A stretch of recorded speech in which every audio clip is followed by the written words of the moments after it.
Rees, and here we are to this week's Extreme Business Set Mind series with the amazing Lee Turney Ware and myself, Paul Rees, hovering in the background, as they say.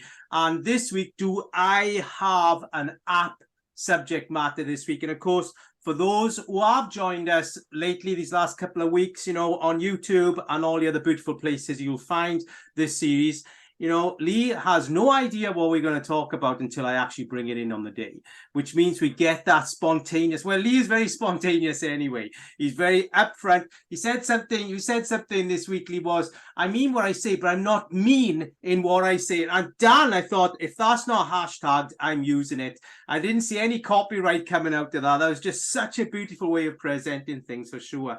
But this week's subject, you know, it's really important to me because I have been through this so many times myself, and I see it in so many other SME business owners, and it generally comes from loneliness, and that is the desperation for collaboration and the desperation for partnership. And I'm going to call it this partnership paralysis or collaboration paralysis, where we find people actually collaborate with people to actually create the same problem. People are attracted to become partnerships, but yet haven't brought anything different in other than, oh, I'm partnering. Let's say, okay, so me and Lee partner together, but neither of us can sell. What is the purpose of the collaboration? Neither of us can make a sale. So many people fall into each other's laps, become collaborative in business, but yet are practicing the same issue, practicing the same faults in business, and that becomes the commonality, the undercurrent commonality that creates collaboration paralysis and partnership paralysis. So I wanted to jump into that today because, do you know what, Lee? People are not real enough when they collaborate. They collaborate out of pity. They collaborate out of desperation and, above all, loneliness in business. Now I'm going to say 98%, and I've done this myself. I've collaborated in the past. I've got stung many times, and I've stung many times where I've collaborated for the wrong reasons and been collaborated with. And the paralysis that comes from that takes a long time to undo, for sure. So this is what I wanted to jump in today. I want to jump into the realism and reality of why people collaborate. What's your thoughts, Mr. Tunnyware? It's a good thoughts. And it's bringing it back to its thing. Loneliness, I think, is a consequence. Yeah, and hear it the right way. I don't think any one of us want to be lonely. And lonely, like collaboration out of loneliness or desperation, I get that. And I think it could be seen that way, but I think there's so much more. I think it comes down to self-preservation, protection, and safety. So I don't think people are stupid for doing it. I think it seems to be a default algorithm within us humans, or algorithm implying it's installed in as a part of our DNA, or handbook, or a learnt behaviour. It's one or the other. So it's either nature or nurture. Wow. So I don't know which one, because I've seen it in young people. Yeah. I've seen it in toddlers. Yeah. So you sort of think, well, where did they learn that from? Yeah. So I think when we run on instincts, and bear in mind, how does this come into business? It will come into business because if we're not autonomous, if we don't know what's going on inside us, excuse me, we're medicating ourselves or communicating on behalf of our trauma and drama, and our communication becomes our armor. You know, I'd never work with Paul Rees. Why is that? Yeah, and it's that. Now, I'm not saying that's real. I'm just saying that. Yeah, it's just. But the point I'm making is this. Look, there's a saying, like attracts like. And that can be heard in a good way and a bad way. In a good way, yeah, it's a good thing. As in, I don't know, Man United football players. You're out, I don't know, in the Canaries, Corsica. You're in New York City, and you bump into, and you're a Man United fan, yeah, and you bump into one, regardless of whatever, you got a common ground. Yeah. Now, when we're talking about those things of unity, or from a certain county, or they hear your accent, see the accent, I've often wondered, how does our being tune on accent? to resonate at that frequency, because it's a tuning. Mm-hmm. Our biology is tuning our accent. You could have been brought up in Germany, yeah, and you'd have a German accent. You could be brought up in Switzerland or America or Ireland, and you'd have a different accent. And it often amazes me of how the body or the psyche, whatever it is, tunes our vocal frequency to resonate in the environment. So when we take it back to loneliness or whatever, I think there's an instinctual thing going on here. That's why, I mean, if we look at the accents as a truth being the sun's going to come up tomorrow, that you've got to find the consistency in it, or I call it keystone concept. Mm-hmm. Once you've got that, because you can judge or determine, have an opinion that, well, she's doing that, he's doing that, I'm doing that. It's irrelevant if that judgment's there, because that now really is not the problem. And we try to deal with the problem thinking it's the problem, but it's actually the consequence of something else. And this is where I think a lot of the self-help market or coaching world goes wrong. They're dealing with consequences. They're not dealing with core keystone concepts. Yeah. But now bear in mind, we see them, or when they're a consequence, we see them as a negative. However, most likely any negative you have is serving you as a positive. It's a negative to other people. It's actually serving you. You might like it's when you're in the consequence, and then you go to change your habits or your mindset or your comfort zone. But bear in mind, they're called a comfort zone for a reason. It's a safety zone. Mindset, it's I know what's going to happen, preemptive. I need to know that. Why? Because if I don't, that triggers my biology, which means I'm not comfortable anymore. It means I'm scared. So we these mindsets and then expectations, an extension of mindsets where now I expect Paul to show up, how I expect Paul to show up.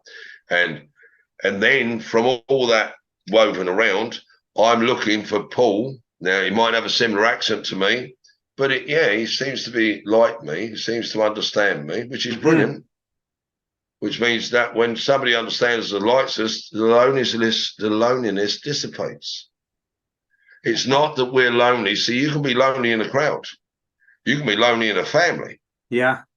So it's not like you haven't got anyone around you. A lot of people think isolation is loneliness. No, it's not. Loneliness is a lack of internal to internal connection. What? That's massive. A lack of internal to internal connection. Not being seen or felt or validated. Validation doesn't mean Paul's a great guy and I talk about him. It's like validation sometimes can fall into vanity. Vanity. See, conversations are what can make collaborations. It's not the words. A lot of people think it's the words. Now, when we go into business and we go into and the further we go up into sort of business, as in the kitchen table business, and that's where really I started out, the kitchen table business, and then you get more corporate and more structured, and the transition to that, and you're trying to fake it till you make it. I've never tried to fake it till you make it, because that just didn't make me, it made me feel sick. I was just quite honest. This is where I'm going. This is what I'm looking to do. I always come up with a good plan or a good concept that I stood behind. Stood behind means every part of my existence is in line with my language. It scares a lot of people. But you have an ability to, you are strong internally. You've always been strong internally. So you are very sure of your own value, where not many people are.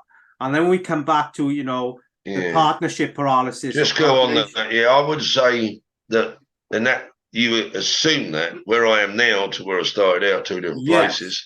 You're right. It's a sure of my own value. No, I wouldn't say that. I would say sure of true concepts. Okay. So it's nothing to do with my value, and I mean that in an honor, and that's not because I'm on a podcast or whatever. And I'll tell you why. And I think this is where I think, me personally, in my skin, what I think. I'm not saying I'm right. In Lee Tunney Ware's world, from his skin in, this distinction is very valid. I'm not looking to be liked or validated or seen by anybody. I'm looking to remain autonomous within me with key true concepts.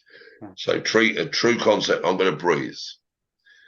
I don't like to be spoken down to. I don't like to be disrespected. I don't like to be lied to. I don't like to be betrayed. So all of those are the things I don't like. When I say I don't like them, they're a high negative 10. I don't like people stealing from me. And as far as I know, I don't like stubbing my toe. I don't like eating food that I dislike, and I don't like eating food that upsets my biology. Yeah, I don't like eating stuff that gives me a headache. I don't like certain smells. The things my body, my being doesn't like. Yeah. It's not an opinion. It's not a dislike. It's I cannot breathe water. I can breathe air, but I cannot breathe water. So the distinction between the two is there's certain things in life we humans are not meant to deal with on our own. Okay. Right. However, I don't know whether it's been taught to us or the defragmentation of communities or societies, I think, is one of the concepts, or the value structure within schools. And they're trying to deal with it with diversity and social inclusion. They're trying to deal with the consequence, not the problem. And they're trying to control thought and actions. Yeah, so they're political correctness, nothing wrong with it. Let's say it's needed, and that's the only way, I don't know, mummy and daddy government, or you can deal with it, because they think they're the parents now, and that you can hear that derogatory. They're not. They're not. They're actually the people we vote, and we tell what to do. A child doesn't tell a parent what to do. The parent makes a decision, but when we move to a stage where it's that, and I'm not trying to get political, I'm trying to show the social hierarchy within it. That's what they say. Yeah, if I can't put a face to they, I don't listen to what they say. They is invisible. They do not exist. Show me. Yeah. And when we're making these internal conscious bias decisions, when we're devalidating ourselves and validating that's what they say, and I mean they not in a pronoun, I mean they as in a structure, an entity, whoever they are, well, that's just what they say, isn't it? And how does it come back to my value? And it's not lead honey, we're against the world. No way in a million years. Live like that. In defense, in denial, in separation, disconnect. Defense is disconnect. Okay. You can't be in defense unless you're disconnected. And if you believe another human being honest with you is an attack, no. Another human being honest with you is the purest connection ever. Another human being true with you is the purest connection. Authenticity. They've done studies on this, and I've seen the paper a while back, and I've changed. I say changed. I'm in the process of changing computers, so I've had to take a lot of files off, so many hard drives with stuff and everything. But I'll find the study. They've done a study on the frequency, a bit like our voice, the tonality, the frequency of like what's the highest frequency? Is it respect? Yeah. So when I speak to you, what essence is going with it? Is it just words? See, when we fake it till we make it, it's just words. We know what to say and we know who to say it to, but there's nothing of us connected to it because we don't understand consciously why. We can't envisage it as in why this is right. So the sun coming up tomorrow, some might go, well, it mightn't come up. Yeah, that's just being. Yeah, if it don't come up tomorrow, we ain't going to be around to see it. Yeah, and it ain't come up. So it means the future's gone. It means there is no tomorrow. Yeah. Yeah. So the point is with it, the frequency you think would be love. You think love would be the highest frequency of a human being. Is it not then? No. And suppose that, and there is this study, a couple of studies on it, where they've measured the frequency, the vibration coming out of a human. And the highest frequency, 4,000 times higher than love, is authenticity. Now, authenticity outside, you think is somebody being genuine, sincere. Yeah. No, it ain't. Authenticity is being able to say what needs being said. And every part of your existence knows it's not an opinion. Every part of your existence is in line with it. And you're not saying it to put down somebody. You're not saying it to disavow somebody. You're not saying it to disrespect somebody. You're saying it because in your being, it's absolutely true. So let's say I don't like beetroot much, and I've got a fair idea what I don't like. You think, well, where's he going with this? Because this is, in my world, the only way to hear it. In my world, I don't like beetroot much, and I used to like beetroot because we used to grow hundreds of them. My mum loved beetroot, Ros, when she was pregnant, loved beetroot. Like one of those cravings. Now, I remember when I was a kid being probably 10, going out and planting beetroot. We grew them in trays, and then we went out, done all the seed beds. And well, not seed beds, but the little, and you put the stick in, put it in, put the fingers around, put the stick in, put it in, and hundreds of them. Beetroot, lettuces, whatever.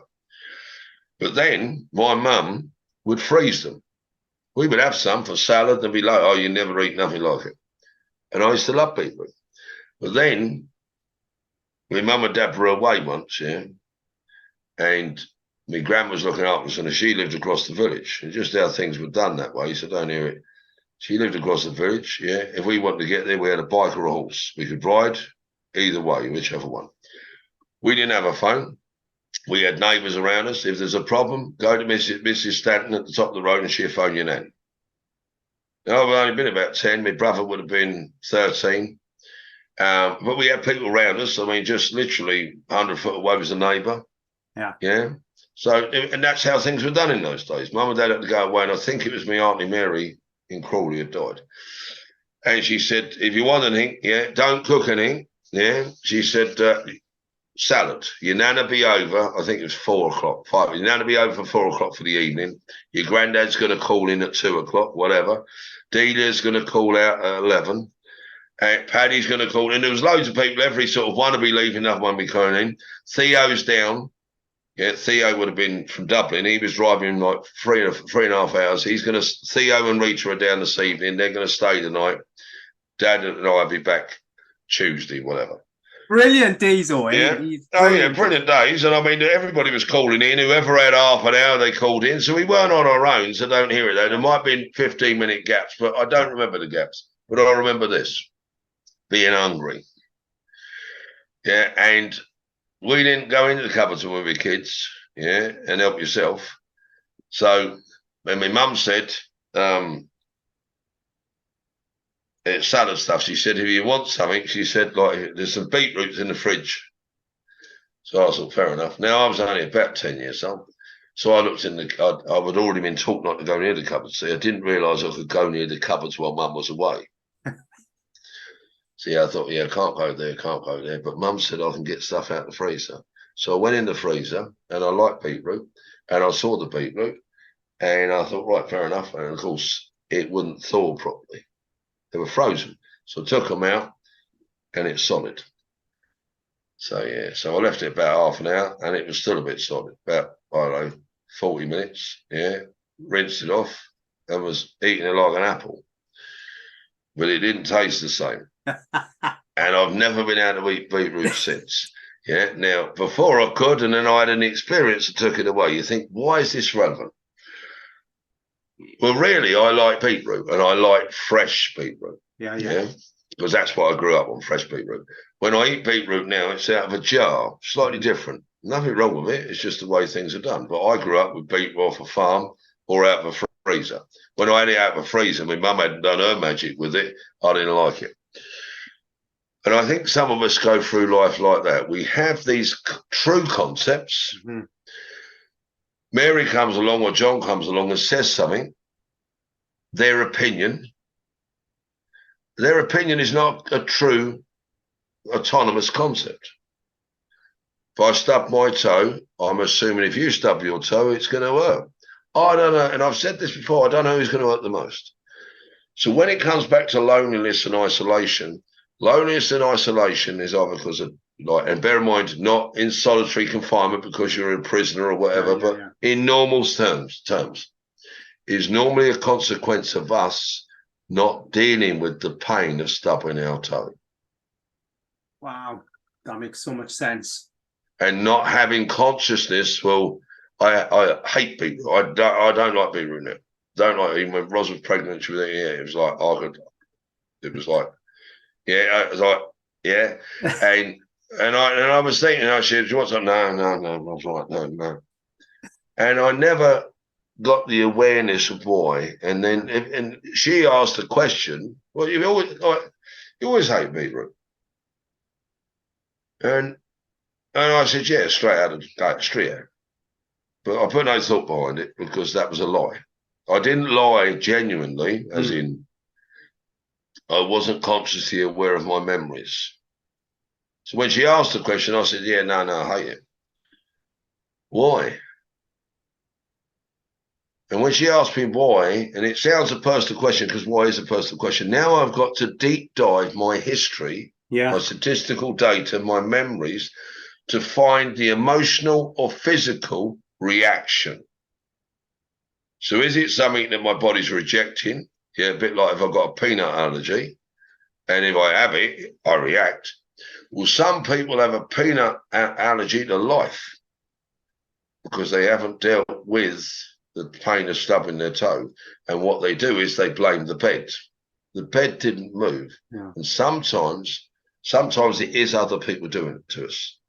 But what happens is because we have this pattern, habitual who we are, and some people have a different pattern, and some people are users, some people are abusers, and that's just life. And I don't know how it breaks down in society. I always try to look for something inside of something that you can see, because they can be toxic as well. The good ones can be toxic, we think, but the good ones, and I think even the bad ones that are toxic ain't really toxic. I think they've learned to deal with the pain in a negative way, the pain of stubbing their toe, whether that. Yeah, being lonely is a decision. And that, Lee, when we think about everything that you've encompassed in there is, so many people enter into, because if we think about all our listeners there and viewers, if you think about the story that's just gone on there, effectively we started or we could say we started our partnership paralysis from a very young age. And which is a habit we kept replaying out. Whether, God, I could say, I have an ex-wife because of that. I have ex-business partners because of that, because of the paralysis that you have an ex-wife because of a disconnection.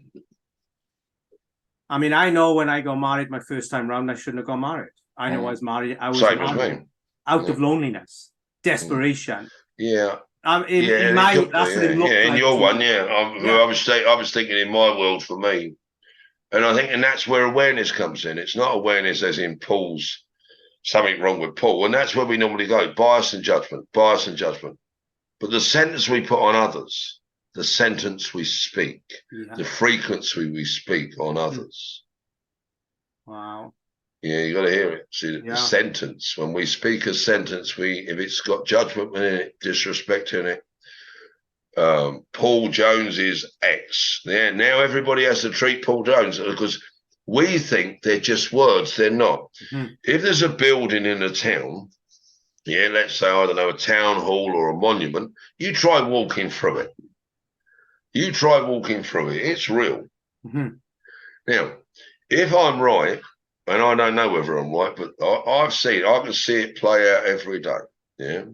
If I'm right, is this, that as soon as we speak a judgment is a building in somebody else's eternal world. So if somebody trusts me, respects me, believes me, accepts me, and I say to Paul, don't trust Mary Jones or Mary Smith or John Jones or John Smith, and Paul trusts me, he might ask me why. He says, why? Take my word for it. Take my word for it. What does that mean? It means every part of my existence is in line with that word. However, Paul doesn't know whether it's a trauma reaction, historical data being triggered by John or Mary Jones or John or Mary Smith. Yeah, but I don't know what the problem is, Paul. They keep ganging up on me. However nice I am, Because if there's statistical data, it's not it keeps happening to you. It's you haven't got the awareness to stop it from happening to you. Wow. And it's very easy to take your awareness away by saying it's Mary and John Smith and Mary and John Jones, they're toxic.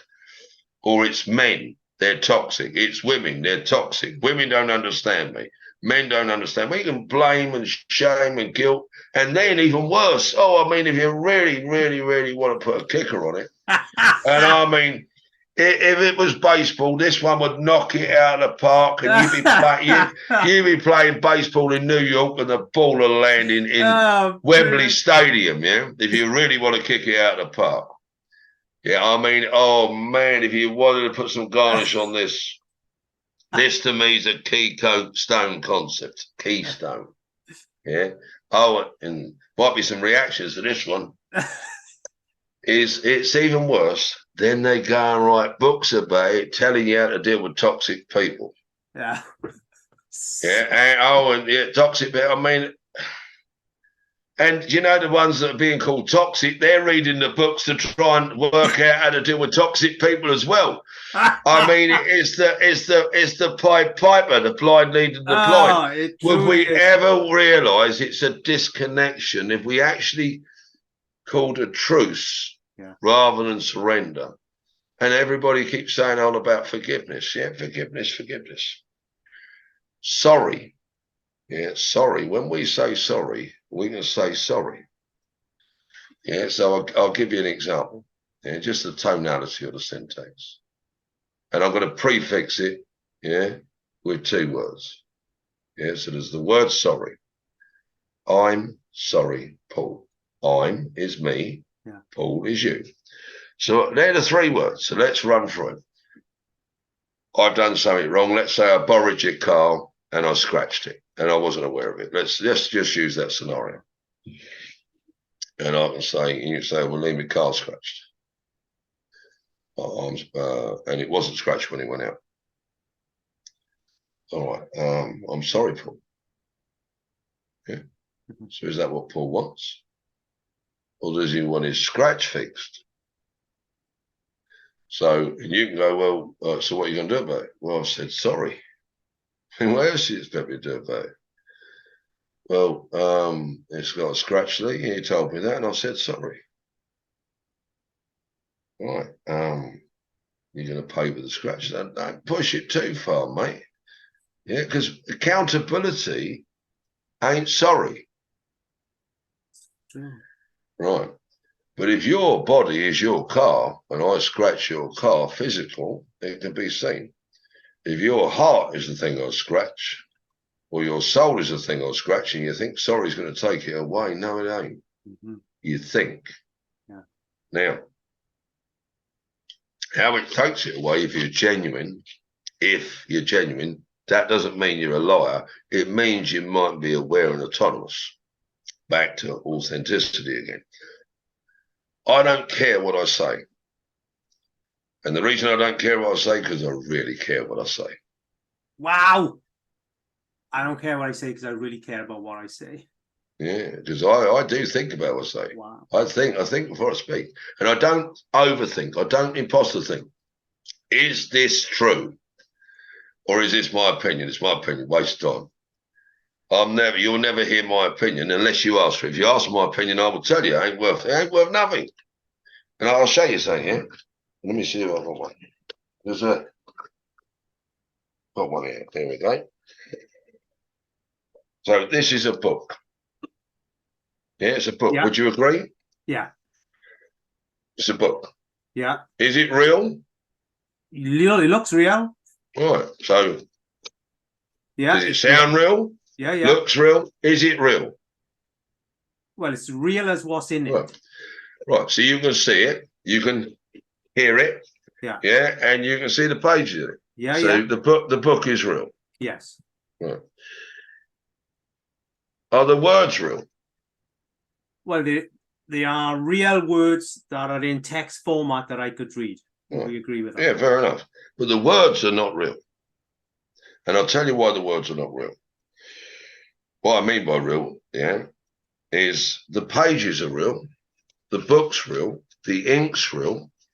Yeah, all of that's there. The words are somebody else's thoughts on paper. Yeah. Right? So this enables somebody to make their thoughts real. Now, when something real and more people like it, like attracts like, it's perceived as valuable. Okay. And value is sometimes perceived as truth. Now, this is a very good book, this book, yeah, absolutely. A lot of real good concepts in it, as in true experience. But a lot of people think about things, imagine things, nothing wrong with that. They think that's real. So nobody cares about me. Nobody. Not one single human being on this planet cares about you. Yes, nobody cares about it. Okay. So you're on the wrong planet. What do you mean? Because this is the point. It's not just that we're lonely. I mean, if we take it one step further, I mean, perhaps 20 steps further, but really the end result. What's the consequences of the consequences of the consequences? So the realization is I'm lonely. Why am I lonely? Because everybody's toxic. Right? So what are you going to do about that? I'm going to protect myself and I'm going to shut down. And obviously I've got to earn a living, so I have to go to work. I don't really want to go to work, or I've got to earn a living, or I've got to earn profits, whatever. And so I've got to run my business. Yeah, 9 to 5. I mean, I can put up with them because I have to. I'd like my home, I like my car, so I put up with it. Yeah, that means you're eating beetroot every day and you're gagging on it. Oh, wow. What's the consequences on your well-being and your soul? And you go, well, what am I supposed to do? I'm going to lose all my home, lose everything, lose my car, yeah? And they're all the only things that give me value. Everybody thinks I'm a problem. Everybody treats me like a problem, every this, every that, every the other. What happens then? You throw 5 years on that, 10 years on that. And that, I mean, how much of your life, how much of your being, that's what life is. How much, it's not lifetime, life expectancy. You got to hear that one. Yeah. Yeah. It's how much of your life, your being, your spirit, your energy, your frequency are you going to give in the moment that isn't real? Now, the challenge is sometimes you'll get that awakening, that realization. And when we get that realization, that ascension, that it's not like you know all things, is you might just get one thing come together and you think, all right, I've got the awareness. I don't like this anymore. Yeah. Whatever this is, it could be business, it could be relationship, whatever. But then you got to ask yourself, and you really got to ask yourself, you can say, yeah, I should never have married Paul. Worst thing I ever done. Absolute idiot. Yeah.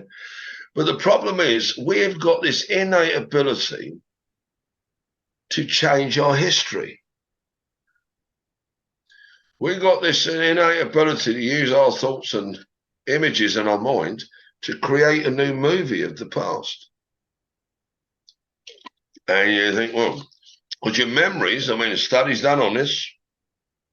Your memories, you think are stored like they are on your computer. No, what actually does is your memory goes in fragmented bits. Bit of sound, bit of touch, bit of taste, bit of smell, yeah, environmental pressure, the look of Paul, yeah, now it resonates on my brain, whether Paul was smiling, whether his frequency was in a good place. There's so much data being put together. The visual images are stored over here, the audio input stored there, the smell data is stored here, and it's all fragmented out. And then based on my frequency, when I recall that memory, yeah, that reminds me of a time, yeah, I was in a relationship once with a fellow who looked a bit like you. Yeah, worst thing I ever done. And you could say that. And then you'll go through, yeah, the experiences. Now, if you've got a good connection and you've got good awareness and good communication, yeah, is if Roz says something to me that triggers me and makes me feel like I'm eating beetroot, yeah, I've got to work out, did she fire the bullet or did I? Because it's a trigger. The trigger's not the problem. It's the bullet it fires. Now, if I'm in me, in my autonomy, and I'm not in shame, blame, yeah, and defense, I can say, why did you say it like that? Well, I've just got the Well, don't talk to me like that. Don't talk to me. I can do that if I want. or I can protect myself, Hmm. or I can have a connection and go, all right, that isn't Ros.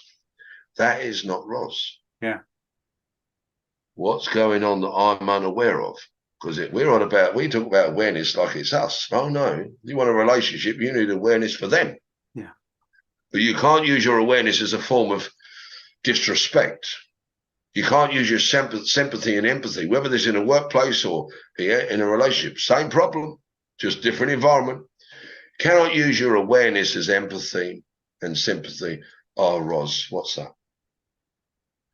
I mean, that's the purest form of disrespect there is, because if we engage at a low level, as in Ros is incapable, because I want Ros to see me and I want that connection, I should show up autonomous.